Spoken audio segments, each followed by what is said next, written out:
Hi, today I will introduce VisGuided, a community-driven approach for education in visualization. Every time we organize a new course on visualization, we face the same challenges: how to coherently encompass concepts and ideas from different literature and transfer that knowledge to the students. The reality is that the literature in visualization is steadily growing, and with a great set of books, both from academia and beyond, and online resources, some of them contradicting each other at times. For example, the very well-known guideline that a visualization should maximize the data-in ratio, known as Tufte's data-in ratio for visual design.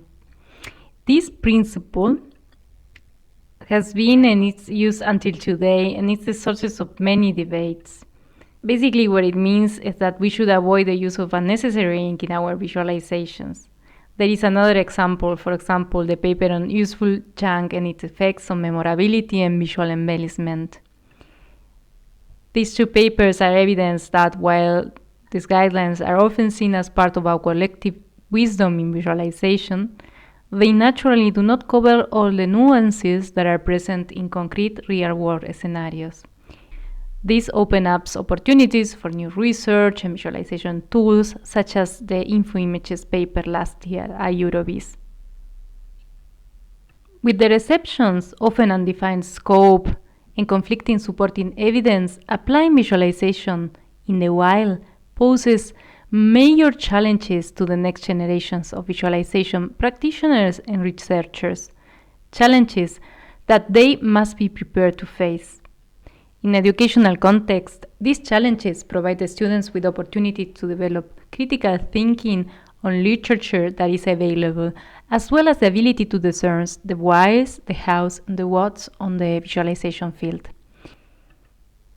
In this work, we approach visualization education from the perspective of a classroom that extends the boundaries of the physical virtual room to the outside visualization community, where both the classroom and the community mutually benefit. This symbiosis allows for the pluralization of ideas, critical thinking, and democratic discussions. We use VisGuides as a platform that allows students to discuss their assignments with the Vis community. Our co-created and participatory approach uses VisGuides as a public, open, and democratic discussion platform that everybody can use, including students, lecturers, researchers, and so on. Some of the key challenges that we want to face are: how can participatory science make available new resources? How can community-driven and participatory education support the transfer of skills and skill development to students to promote critical thinking? And, for example, how can community-driven education contribute to research? To test our hypotheses and research questions, we develop a methodology that consists of 5 main steps. First, traditional lectures presenting a given topic. Second, a set of assignments for individual or group development. And then a community exchange and feedback via VisGuides. We use different strategies to introduce the discussion in the VisGuides platform. For example, we describe the tool during the lectures, and also we answer questions about its use and assessments in Q&A sessions. Then, in the 4th step of our methodology, students can integrate that useful feedback from VisGuides into their assignments. And finally, as a last step after the course is finished, lecturers can also assimilate this feedback to improve future courses. We tested our approach in 3 course interventions at 2 universities over the period of 2 years. A use case on visual design that was executed at the Swansea University in 2019 and 2020, and a use case of critical thinking on visualization guidelines performed at the University of Zurich in 2020. The first interventions that were run at the University of Swansea were part of the data visualization course from the Department of Computer Science. This course is cross-listed for final bachelor students and also master students. Although there are not formal prerequisites to the course, students are expected to be familiar with programming, general programming, problem solving, and also analysis. In the first pilot at Swansea, students were instructed to select among several high-dimensional datasets and produce a visual design. Then they were asked to post a screenshot of their visual designs and a question to VisGuides to ask for advice and feedback.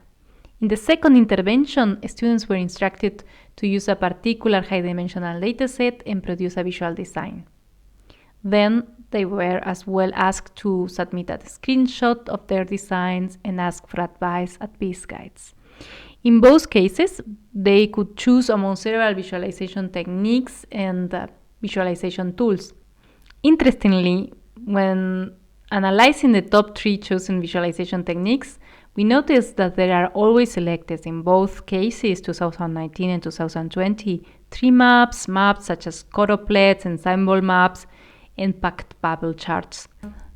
Some threads also show improved designs after their exchange in the VisGuides. At the University of Zurich, the intervention was part of the course Data Visualization Concepts from the Department of Informatics.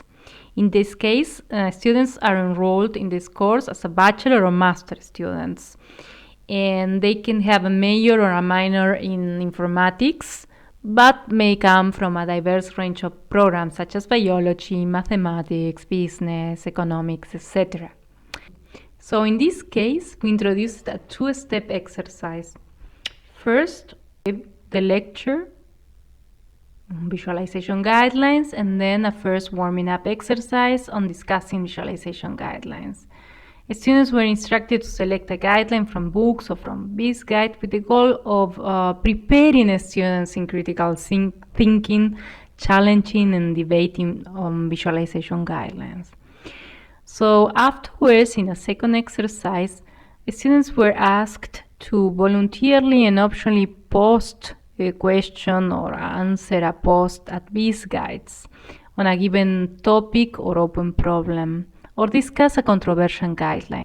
We wanted to dig further into the data, so we coded the purpose of the post and replies into 2 dimensions. One is inquiries and the other replies, to capture both behaviors. For the inquiries, we defined a first categorization that separates the inquiries into general and visual design. In the case of general inquiry, we defined categories such as interpretation, whether it was an inquiry about improvement or a technical alternative. And in the case of visual design, we were more specific and labeled subcategories such as effectiveness, clutter, readability, etc.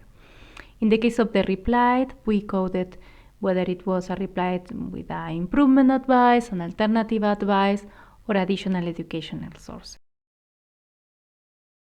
For the 2 interventions that we ran at Swansea, we observed that most of the students' questions were about the interpretation of the visual design, the improvement, or asking for alternatives to the design. And the replies were about advice of improvements and sometimes about design alternatives and educational resources. Instead, when we went to the University of Zurich intervention, we noticed that the students were more engaged in discussions. Our assumption is that the introduction of this warming up essay paved the road for more complex posts, such as, for example, the connectedness between data visualization and game design, ethics, and contributions to the tough-stick data in ratio principle that are even alive until today. So all in all, the results of our community-driven approach evidence a wide list of benefits for educators, students, and researchers. For example, a student can benefit from responses at VisGuides, design improvements, alternative design choices, and useful resources. They can also benefit from conversations among other students, helping each other, which can be associated with collaborative learning. A bit more subtle, but yet very important, is that the students can learn how to ask and pose questions in a public, democratic, and open forum. And this is a soft skill that is very valuable in collaborative and cooperative work environments. In the case of educators, they can also benefit in many ways. They receive valuable feedbacks and perspective from the posts in VisGuides from the VIS community, they can identify topics that need to be reinforced and new directions in teaching and education. Finally, for the very first time, educators can compare the current and forthcoming assignments with previous years at VisGuides. For researchers, there are also benefits. There are new research opportunities, open questions, and challenges that may arise from the post discussion and VisGuides and can be further developed. These are our first steps towards a more democratic, flexible, and enriching experience where discussing and even contesting well-established knowledge will be the rule and not the exception in education. We need more engaged educators and researchers that can join us and use our approach in their courses or participate in the discussions at VisGuides and in formal and informal education courses. Thank you for your attention.